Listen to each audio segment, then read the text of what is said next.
Right. आज का जो टॉपिक है रॉड्स लॉ, इसके दो पार्ट है। एक है इसमें वोलाटाइल पार्ट, मींस एक है वोलाटाइल और एक है नॉन वोलाटाइल, राइट। तो बेटा एक बार क्या करना है, हमने जो रॉड्स लॉ को पढ़ना है वो वोलाटाइल केस पढ़ेंगे। वोलाटाइल मींस आप इस केस में आपका जो सोल्यूट है और जो सॉल्वेंट है दोनों ही वोलाटाइल होंगे। सर वोलाटाइल क्या होता है? और जो नॉन वोलाटाइल केस है उसमें हमारा जो हमने सोल्यूट और सॉल्वेंट लेना है वो इस टाइप से लेंगे। सोल्यूट आपका नॉन वोलाटाइल हो जाएगा। सोल्यूट कैसे लेंगे हम? Non volatile. सॉल्वेंट हमेशा कभी वोलाटाइल होता है। सबसे पहला कंसेप्ट, सॉल्वेंट हमेशा वोलाटाइल होता है। हम सोल्यूट के ऊपर ही फोकस करते हैं। हम जब वोलाटाइल केस लेंगे तो उसमें आपका सॉल्वेंट भी वोलाटाइल और सोल्यूट भी वोलाटाइल। और जब हम नॉन वोलाटाइल केस लेंगे, solvent volatile, solute non volatile. तो सबसे पहले हम सिंपल केस लेते हैं। हम ये मान के चलते हैं कि हमारे पास दोनों ही कंपोनेंट्स जो हम ले रहे हैं सॉल्यूशन के, दोनों ही कंपोनेंट सॉल्यूशन के वो वोलाटाइल है। तो हमने एक एग्जांपल लिया, यहाँ पे हमने लिया, सपोज कीजिए एक लिक्विड लिया वाटर और एक लिक्विड लिया मिथेनॉल, ठीक है। सपोज करो हमने लिक्विड वाटर लिया 90 ml और ये ले लिया हमने 100 ml। अगर हम दोनों ही लिक्विड ले रहे हैं तो जो ज्यादा क्वांटिटी में होगा वो सॉल्वेंट और जो कम क्वांटिटी में होगा वो solute. It is not necessary water is always solvent, sometime water is solute. So in this case water is solute. अब क्या कहता है, अब हमारे पास एक क्लोज कंटेनर है, यहां पे हमारे पास वाटर के मॉलिक्यूल्स हैं, प्लस में हमारे पास मिथेनॉल के मॉलिक्यूल्स हैं जो लिक्विड स्टेट में है।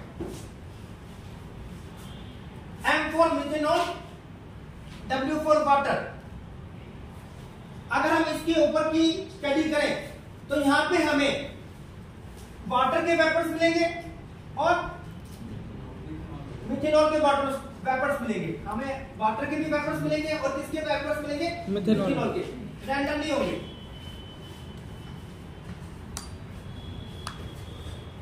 अब ये डिपेंड करता है किसके वेपर्स ज्यादा मिलेंगे।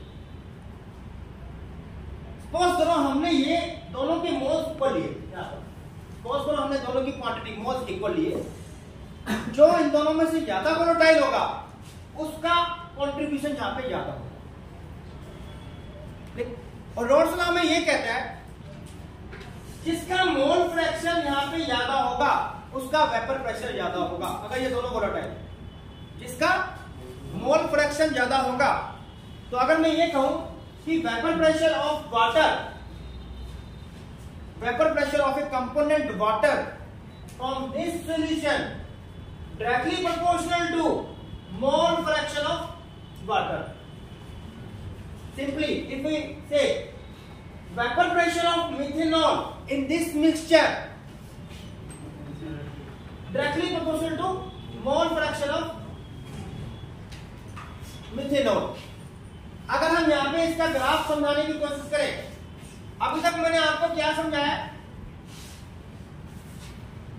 हमारे पास कोई गिवन सॉल्यूशन है, दोनों ही कंपोनेंट वोलेटाइल है। रॉड्स लॉ के हिसाब से vapour pressure of a component directly proportional to mole fraction of that component present in a solution। जितना ज्यादा उसका मोल फ्रैक्शन होगा उतना ज्यादा क्या होगा, उसका वेपर प्रेशर होगा। अगर मैं यहाँ पे आपको सिर्फ वाटर दूं, सिर्फ वाटर, और रूम टेम्परेचर की हम बात कर रहे हैं, यहाँ पे जो वेपर प्रेशर आएगा उसको क्या बोलोगे? Vapour pressure of pure water. और यहाँ पे सिर्फ अगर मिथेनॉल है, ठीक है, मिथेनॉल है MeOH, तो यहाँ पे जो भी प्रेशर आएगा उसको क्या पढ़ेंगे? Vapour pressure of pure methanol. जो वेपर प्रेशर हम प्योर निकालते हैं तो वहां पे वही चीज रहेगी। जैसे वाटर है तो वाटर के अलावा कुछ और नहीं होना चाहिए। ये जो हम पढ़ते हैं vapour pressure of pure water, it is constant at constant temperature. ये कांस्टेंट होगा कांस्टेंट टेम्परेचर पे, ये वेरी नहीं करेगा जब तक आपका टेम्परेचर कांस्टेंट है। ठीक है बच्चों, अब बेटे यहाँ पे मैंने एक पॉइंट लिखा, अब मैं आपसे पूछूंगा इसका ग्राफ। यहाँ पे लिखा मोल फ्रैक्शन ऑफ A1, A मतलब वाटर मान लो और B मतलब मिथेनॉल मान लो, तो मोल फ्रैक्शन ऑफ B कितना होगा बेटा? 0। अगर मैंने यहाँ X 0.5 ले लिया तो XB कितना होगा बेटा? 0.5। अगर XB 1 ले लिया तो XA कितना आएगा बेटा? 0। बेटे इस पॉइंट पे मैंने P नॉट A ले लिया, ये पॉइंट क्या ले लिया मैंने? P naught A। ऐसे मैंने ये ग्राफ बना लूं मैं, ऐसे मैंने कंपोजिशन ले लिया और मेरा वेपर प्रेशर जो है वो ऐसे इंक्रीज हो रहा है। ठीक है, वेपर प्रेशर जो है मेरा ऐसे इंक्रीज हो रहा है और यहां पे मैंने लिया P not B, vapour pressure of B in pure state. इस लाइन को मैंने ड्रा किया।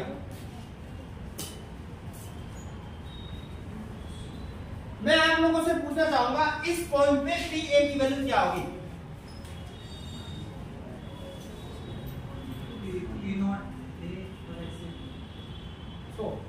मुझे इस पॉइंट पे बता, इस पॉइंट पे PA की वैल्यू निकाल, ध्यान से सुनिएगा।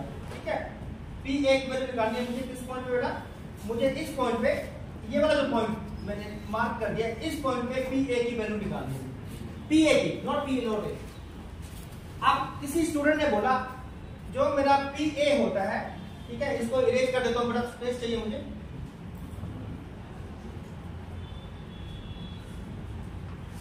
ये मैंने इरेज हटा दिया। ठीक है, अब किसी स्टूडेंट ने बोला हमारा जो PA होता है वो किसके बराबर होता है? XA P naught A। ठीक है, जिस पॉइंट पे मैंने मार्क किया है उस पॉइंट पे XA की वैल्यू क्या है? 1। अगर XA 1 पुट कर देंगे तो PA किसके बराबर आ गया? P नॉट A के बराबर आ गया। हमने क्या कंडीशन लगाई? मैथमेटिक्स में हम कंडीशन लगाते हैं लिमिट XA टेंड्स टू 1, वो कंडीशन हमने यहाँ लगा दी। तो यहाँ पे जो मैंने डायरेक्टली प्रोपोर्शनल लिखा है, जैसे मैं अगर कहूं कि this vapour pressure of water in a solution containing 2 component directly proportional to mole fraction of water, तो यहाँ पे हम ये कहना चाहते हैं अगर हमें PW लिखना है this will be equal to XW और यहाँ पे कांस्टेंट क्या है? P naught W। ये वेरिएबल है, ये वेरिएबल है, ये कांस्टेंट है और ये कब होगा? इसके बराबर। किस कंडीशन पे ये दोनों इक्वल होंगे? जब कंडीशन लगा देंगे लिमिट XA, जो भी हमारा मोल फ्रैक्शन है जिस कंपोनेंट का, उसमें हम लिमिट लगा देंगे that tends to 1।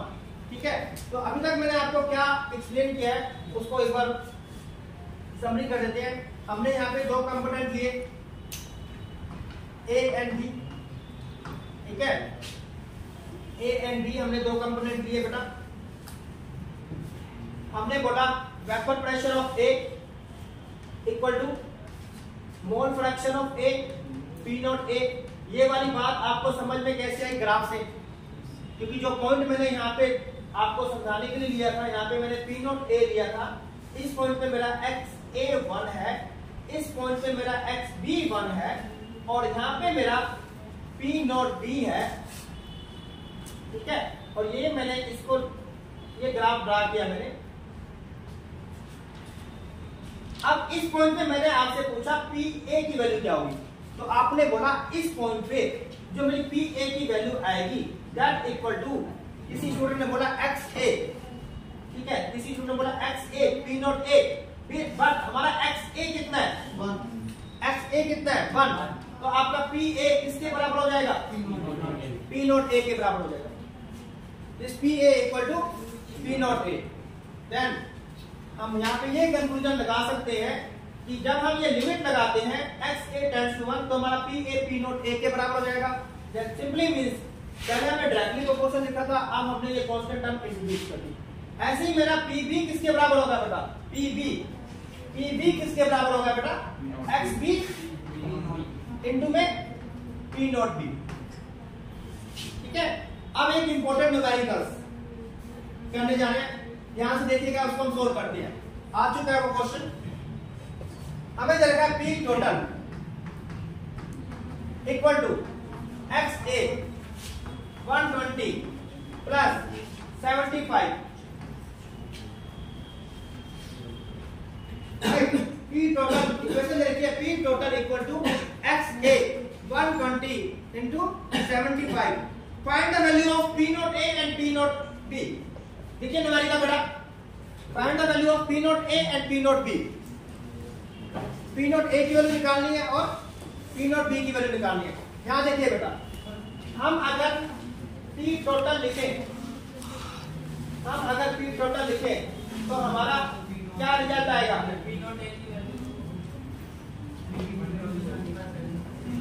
P naught A बेटे किसके बराबर आएगा? सॉरी, P total किसके बराबर आएगा? XA P naught A. अभी मुझे सोल्व करने दो, ठीक है? आपके आंसर को, जो भी आपका आंसर है इस सॉल्यूशन से उसको कंपेयर करेंगे आप, ठीक है? आपकी कॉपी को चेक करेंगे. यहाँ देखिए आप, इनटू में XB P naught B. Agree आप लोग? कोई इशू नहीं है इसमें? हाँ जी बेटे. फर्दर मैंने इसको और सॉल्व किया. मैंने इसको बोला XA P naught A plus में 1 minus XA P naught B. बिल्कुल ठीक है. इसको फर्दर सोल्व किया मैंने. XA P naught A plus में P naught B minus XA P naught B. P naught B आपका P naught B कॉमन हो जाएगा. अब बेटे आपकी इक्वेशन क्या बनेगी फर्दर? एक तो आ जाएगा P naught B को मैंने सेपरेट लिख दिया. सेपरेट नहीं है बेटा, इसके साथ कुछ नहीं है. प्लस में XA P naught A minus में P naught B. अब इसको, इस सेकंड इक्वेशन को इक्वेशन 1 से कंपेयर कर लो आप. सेकंड इक्वेशन को किससे कंपेयर करना बेटा? 1 से कंपेयर कर लो. देखो बेटा, अगर कोई न्यूमेरिकल आ जाता है इस टाइप का और सिर्फ XA है या फिर XB है, तो आपने कंसेप्ट क्या लगाना है? हमने उसमें कंसेप्ट क्या लगाना है बेटा? अगर हमारे पास इस टोटल इक्वेशन में सिर्फ XA था तो ये कंफ्यूजिंग क्वेश्चन है थोड़ा. आपने क्या कंसेप्ट लगाना है? XA प्लस XB 1 होता है, ठीक है? तो यहाँ पे जो मैंने XB की वैल्यू लिखी है वो कितनी आ जाएगी? 1 माइनस XA आ जाएगी, ठीक है? अब बच्चों इसमें फर्दर हमने इस इक्वेशन को फर्स्ट इक्वेशन से कंपेयर किया तो हमारा P naught A minus P naught B ये कितना आ गया बेटा? 75. वेरी गुड बेटा. और हमारा P naught B कितना हो गया? सर एक्चुअली तो इनटू में P naught B हाँ बिल्कुल है. वो B भी होगा ना? हाँ वो 1, वो ये यहाँ पे ये 120 होगा, राइट? ये कहना चाह रहे हो ना?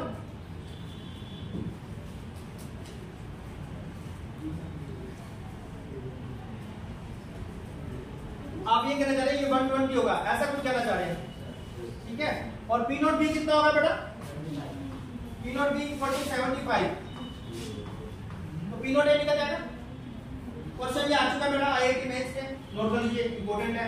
और आपके CBSE बोर्ड में भी आ चुका है, दोनों जगह आ चुका है, दोनों ही इंपॉर्टेंट है.